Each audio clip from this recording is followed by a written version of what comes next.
if you had an opportunity to volunteer to help others and do things, or improve your personal development and become a better person, which one would you do and why? Yeah, I really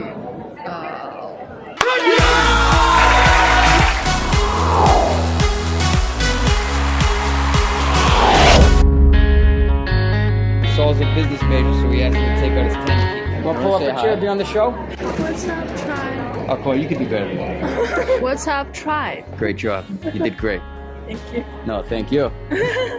What year are you here? Graduate student. Just stay in Boston about two months. Well, you're doing great. My name is Wei Kangzhu. It's my Chinese name, but you can call me Casey. Friends call me just Casey. 2 months in the country and you already ditched your name? Come on. In China, my friends call me Kang Kang. What'd you say? Kang Kang. Kang. And there has to be in that intonation? Kang Kang. Like Yeah, that? Kang Kang. Yeah, good. Oh, it's good, right? Yeah. I said it with the word Kang Kang. Like that? Kang Kang. Yeah. Kang Kang. Yeah. That's good. 你好。 Oh, 你好, Kang Kang. 很高兴见到你。你好, Nice to meet Kang you Kang. is a kind of 很高兴见到你。很高兴很高兴见到你。好something见到你. Yeah. I don't know how I just said that. You're welcome to join us for the class. I'm going to learn how to film, so you want to make a big impact on the world. Do you work on yourself or help others? That's the question. And so if you get the calculator, Saul's got the 10 key, times 8. 134,217,720. I think we typed into 8 generations, 8 children, over 1 million people.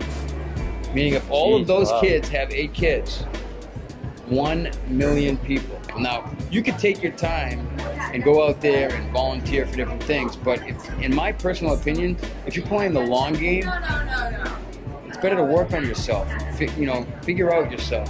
And have an impact on those 1 million. And focus on your own children. I'm not talking about like savings. I'm not talking about investments. I'm talking about bettering your situation so that you can be a more complete human being, and therefore your children will not have the same baggage that you have. Right. So not to discredit volunteering. If you're working on yourself, right, you're having an impact transversely by the way you raise your kids, the way they raise their kids on those 1 million people, versus you volunteer, you have an impact on 30 people in this community. So investing in yourself has a lot bigger. Right. Now, in the context of that, volunteer, right? Because sometimes you have to put into action what you learn. Right. And that's the process of growing. When you do a mitzvah, it changes you. Anything you do changes you. If you go to a movie, that movie's going to change you, right? Sure. If you go to the bars, that movie's going to change you. It could be selfish, but if you also look at it as that, like, what is your impact? And I think Casey's coming back. Who is? Casey. Kong Kong? Yeah. Kong Kong! Next week we're going to be talking about anger and how to deal with anger. You know how destructive anger is? Awful. Do you know how destructive anger is? How many children in America alone have become emotionally scarred from angry parents?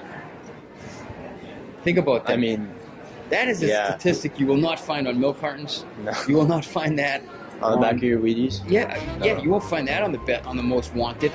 This kid is totally emotionally scarred, damaged for life, because his father every day came home, didn't lay a finger on him, but screamed and yelled at him every single day in and day out, because he was stressed.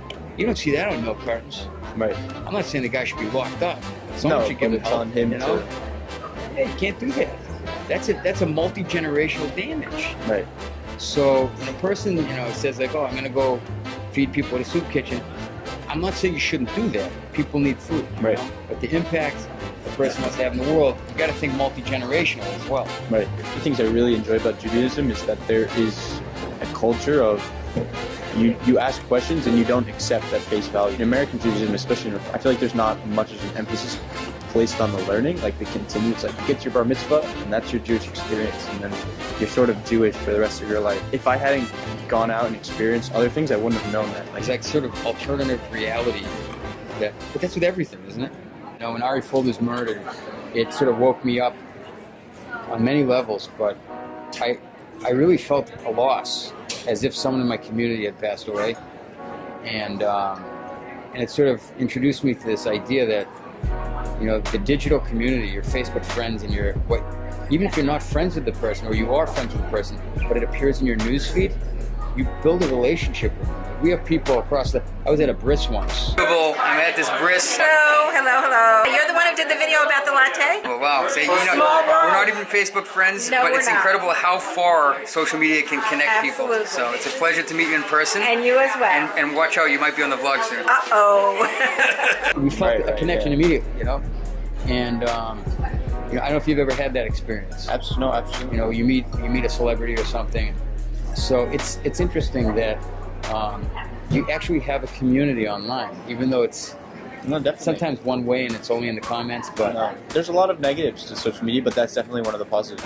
how often could you like go and visit Judea-Samaria like that? Because we should have more of that stuff. Absolutely. Okay, tribe, we're gonna get some learning done here. But thanks for joining us. Thank you, Con. We appreciate your contribution today, and may we all merit to work on ourselves, improve our situation, and leave the baggage we all carry around in this generation and not pass it on to our kids. Peace out.